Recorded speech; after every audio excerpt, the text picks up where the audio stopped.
I always thought my life was pretty good. At 49, I had a stable job as a philosophy professor, something I genuinely loved. My wife, Rebecca, was 41 and a high-powered management consultant. She was always busy, always important. We lived in a nice house in the suburbs, the kind with a perfectly trimmed lawn and a garden Rebecca took a lot of pride in. Our kids, Emma and Noah, were both off at college, so it was just the two of us rattling around in that big house. From the outside, we looked like the perfect couple. But the truth? Things had started to feel off. Rebecca used to look at me like I was her anchor, her safe place. She called me her intellectual rock back when we first got together. But over the years, that look had turned into something colder. Her admiration had shifted into something closer to contempt. It wasn't like she came out and said it outright, but the little comments started piling up. She'd joke about how professors don't make enough money, laughing as she told me how a lecture on ethics won't exactly pay the mortgage. At first, I brushed it off. She was stressed, her job was demanding. But then it became more frequent. She'd roll her eyes when I talked about work or compare me to her colleagues who were climbing corporate ladders while I stayed in my academic bubble. It wasn't just my job she jabbed at, either. She'd make comments about my looks, suggesting I hit the gym or asking if I planned to grow my hair back in the spots I'd lost. Those words cut deeper than I'd like to admit, but I never let her see it. I told myself it was harmless teasing. But was it? It started to feel like she didn't respect me anymore. And honestly, I wasn't sure I respected myself. Over time, it got worse. Her tone when she talked to me was dismissive, like I was just there. She didn't say she was disappointed in me, but she didn't have to. It was in the way she sighed when I spoke or how she barely looked up from her phone when I tried to have a conversation. Then came the jokes, not just at home, but in front of other people. Rebecca loved hosting dinner parties. Her friends and colleagues would fill our house with laughter and chatter, and I'd mostly stay in the background. I wasn't much of a social butterfly, and these people spoke a language of buzzwords and acronyms that I just didn't get. Usually, I'd pour drinks and make polite small talk. But Rebecca's jokes about me started to creep into these gatherings. At first, they were light-hearted, comments about how I spent more time with books than people. I could laugh along with those. But then they got personal. One night, she told her friends about an argument we'd had, painting me as stubborn and clueless. The group laughed, and I forced a smile. Then came the moment I'll never forget. Glass of wine in hand, Rebecca leaned forward and said, "Well, let's just say Michael's performance in the bedroom isn't limited to his lectures." Everyone burst out laughing. I froze. My face burned as I stared at the table, humiliated. For the rest of the night, I barely said a word. I avoided eye contact and kept my head down, counting the minutes until the guests left. Rebecca didn't seem to notice, or care. She was too busy being the center of attention. That night, lying awake in bed, I stared at the ceiling and felt something inside me shift. I wasn't just hurt anymore. I was angry. Rebecca had crossed a line, and I knew I couldn't ignore it. The woman I'd loved for so long had turned me into a joke. And maybe the worst part? I'd let her. But something told me that was about to change. It wasn't long after that dinner party when Rebecca's behavior escalated to a point I couldn't ignore. It was like she'd found a new game, one where I was the punchline. The little comments at home became outright digs, and the occasional public joke turned into full-blown humiliation. I tried to shrug it off, telling myself it didn't matter, but the truth was, it did. It mattered a lot. The breaking point came at a barbecue Rebecca hosted for her work friends. The day started innocently enough, the grill fired up, drinks flowing, and people milling about our backyard. I kept to the sidelines as usual, manning the grill and trying to avoid too much interaction. But Rebecca was in rare form that day, charming and confident, her laughter cutting through the chatter. As the afternoon wore on, she began steering the conversation toward me. It started small. She joked about how I could barely figure out how to light the grill without her help. Everyone laughed. I smiled, even though it stung. Then she pivoted, hinting at how my passion for philosophy didn't exactly translate to passion elsewhere. The crowd chuckled awkwardly, but Rebecca pressed on. She made a pointed remark about how some people might find it frustrating to be married to someone so absorbed in abstract ideas that they forgot about the real world. I wanted to sink into the ground. Her tone was light, almost playful, but the words were anything but. When someone nervously tried to change the subject, Rebecca pulled it back, making an offhand comment about how a more dynamic partner might shake things up. My chest tightened. The unspoken implication was loud and clear. The worst part came later, after most of the guests had left. A few people lingered, including Ryan, one of Rebecca's work acquaintances. He was younger than me by at least a decade, with a cocky smile and the kind of confidence that came from knowing you had nothing to prove. Rebecca seemed especially animated around him, laughing a little too hard at his jokes, leaning in a little too close. I told myself I was imagining things, but deep down, I knew I wasn't. Then she said it. Loud enough for everyone to hear, Rebecca remarked that Ryan had all the qualities of a dream partner: intelligence, ambition, and let's not forget, endurance. The air felt like it had been sucked out of the room. Ryan smirked. The others exchanged glances. I stood there, frozen, my hands clenched into fists at my sides. I don't know what I expected Rebecca to do. Apologize? Backtrack? Instead, she laughed, brushing it off as another one of her jokes. When I tried to confront her later, she waved me off, saying I was being too sensitive. It's just banter, she said, rolling her eyes. But it wasn't just banter. It was something else entirely. Things came to a head at another party a few weeks later. This time, Rebecca didn't even bother with the pretense of subtlety. She openly flirted with Ryan throughout the evening, her hand lingering on his arm, her laugh a little too loud and a little too long.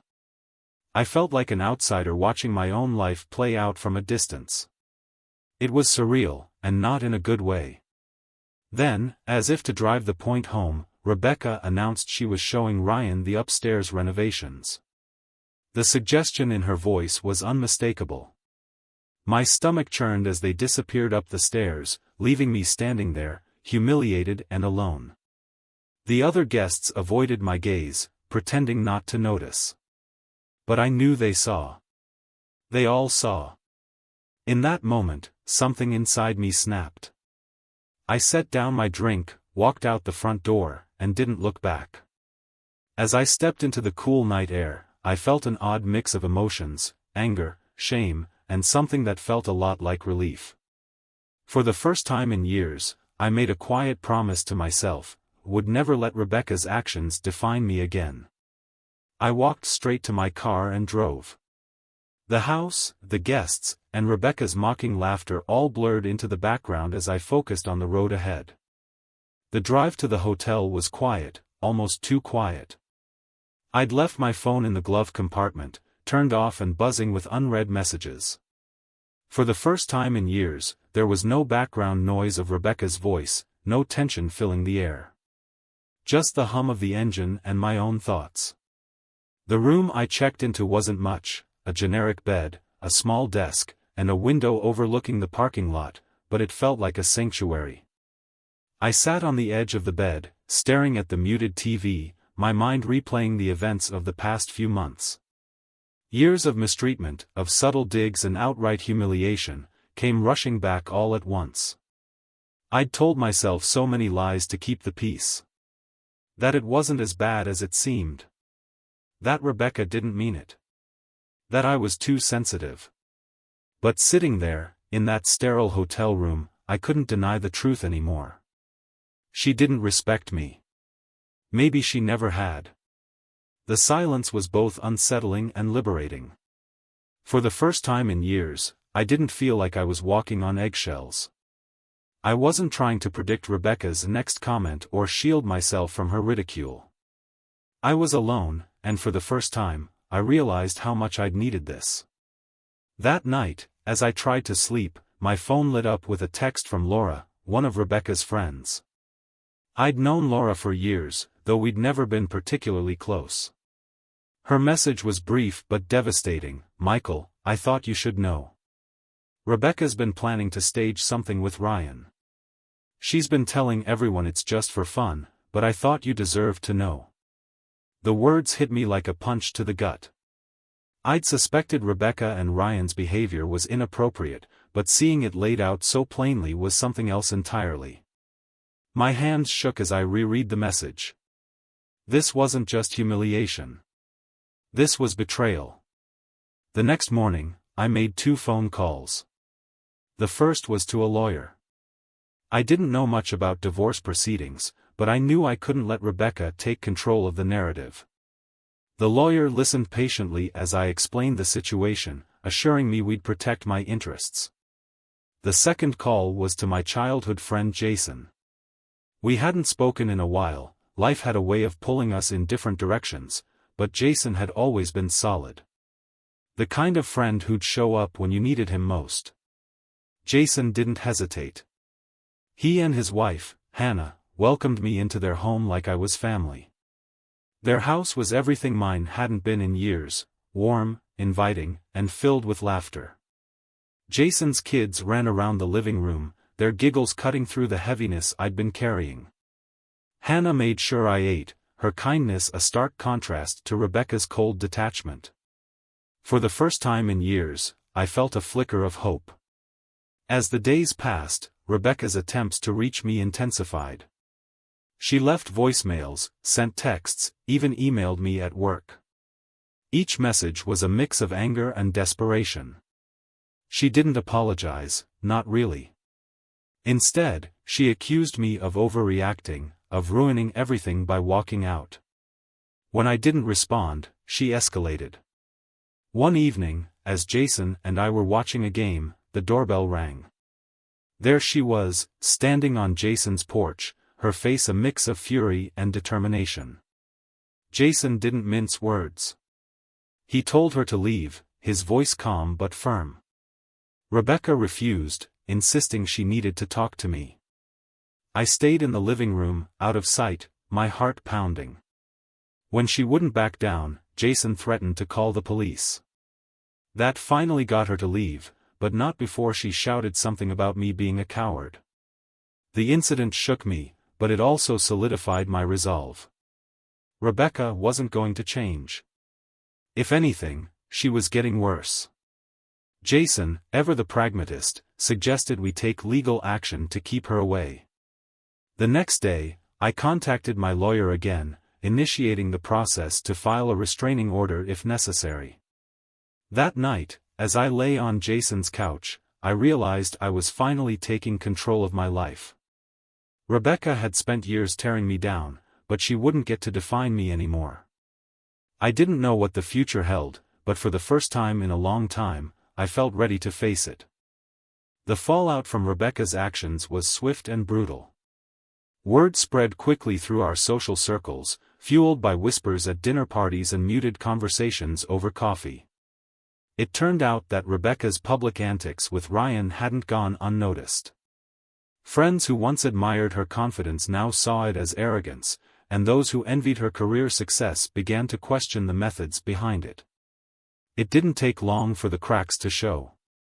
People who had once eagerly attended her gatherings suddenly had other plans. Invitations dried up, and her once glowing reputation began to tarnish. Her professional life wasn't spared either. Rebecca's colleagues, who had laughed along at her jokes, started to distance themselves when they realized how easily her mockery could turn on them. Her boldness, once seen as a strength, now seemed reckless. Rumors of her behavior at work began to circulate, and soon she found herself excluded from key projects. What had once been her greatest asset, her sharp wit and unshakable confidence, became liabilities she couldn't control. The chaos wasn't limited to Rebecca alone. The revelations about her flirtations with Ryan triggered a chain reaction among our friends. It seemed that infidelity wasn't exclusive to our marriage. As secrets spilled, other couples found themselves in turmoil. Friendships crumbled under the weight of accusations and betrayal. What had once been a tightly knit social circle was now a fragmented mess of hurt feelings and broken trust. Rebecca, once at the center of it all, found herself isolated, her influence diminished. Meanwhile, I focused on rebuilding. The hardest part was explaining everything to Emma and Noah. They were both adults, but no parent wants to shatter their children's image of family. I kept it simple, telling them that their mother and I had grown apart and that some things had happened that made staying together impossible. Emma, ever the perceptive one, asked if Rebecca's actions had anything to do with it. I didn't need to say much. The look in her eyes told me she already knew. Noah was quieter, processing it in his own way. He didn't ask many questions but made it clear that he supported me. Over the next few weeks, both of them distanced themselves from Rebecca. They still called her, still tried to maintain a relationship, but it was strained. The easygoing conversations they once had were replaced with awkward silences and polite small talk. It wasn't what I wanted for them, but it wasn't something I could control.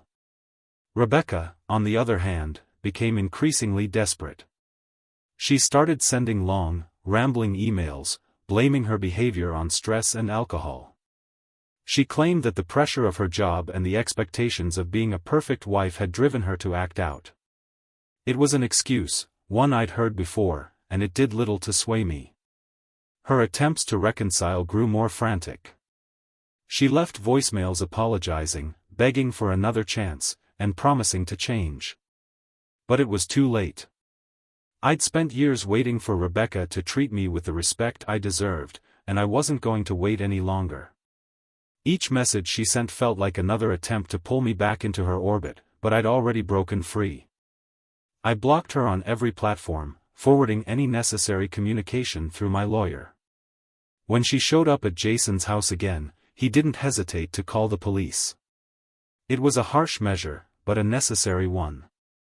The desperation in her eyes as she was escorted off the property was hard to forget. Part of me wanted to feel pity, but I couldn't. Rebecca had made her choices, and now she was facing the consequences. For the first time, I felt a sense of peace. It wasn't about revenge or watching her fall.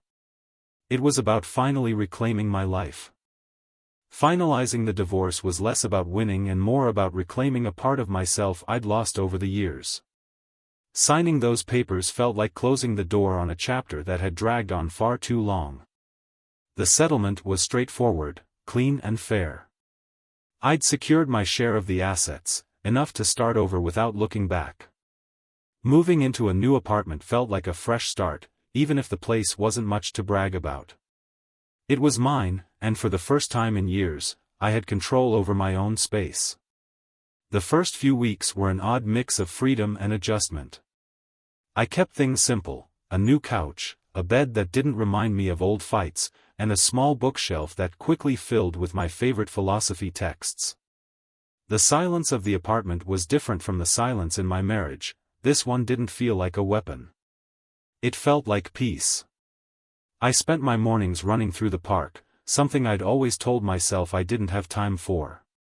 Afternoons were dedicated to my academic projects, a welcome distraction that reminded me of who I was outside of being Rebecca's husband. Reconnecting with old friends was another step in rebuilding. Some had drifted away during my marriage, pushed out by Rebecca's domineering presence or my own withdrawal. But Jason had always been there, and through him, I found a new sense of belonging. His family's warmth was a constant reminder of what a healthy, supportive home could look like. Their kids treated me like an honorary uncle, dragging me into board games and backyard soccer matches. It was a small thing, but it meant the world. Rebecca's struggles, meanwhile, became increasingly evident. She'd underestimated how quickly word of her actions would spread and how devastating the fallout would be. Her attempts at damage control, hosting smaller, more exclusive gatherings and reaching out to old friends, fell flat. People weren't as eager to associate with her anymore. Her professional life, once a fortress of success, began to crumble. Projects she'd spearheaded were reassigned, her once friendly colleagues now keeping her at arm's length. It was clear she was floundering, but I didn't allow myself to dwell on it. Her life was no longer my concern. The most surprising part of the journey was how much I came to value the simple things. Cooking meals in my small kitchen, setting my own schedule, even the mundane task of grocery shopping felt new and refreshing. I'd spent so long living according to Rebecca's expectations that I'd forgotten what it meant to choose for myself. Slowly but surely, I started to feel like me again.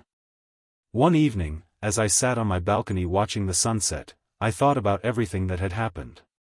The pain was still there, buried but present, like an old scar that ached in bad weather. But alongside it was something I hadn't felt in years: relief. I'd walked away from a situation that had broken me and come out stronger on the other side. Rebecca's actions had hurt me, yes, but they'd also forced me to confront the reality I'd been avoiding. In a way, I was grateful. Not for the pain, but for the clarity it brought. I'd reclaimed my dignity, my independence, and my sense of self. Life wasn't perfect, and I knew there were still challenges ahead. But for the first time in a long time, I felt ready to face them. This wasn't the end of my story. It was just the beginning of something better.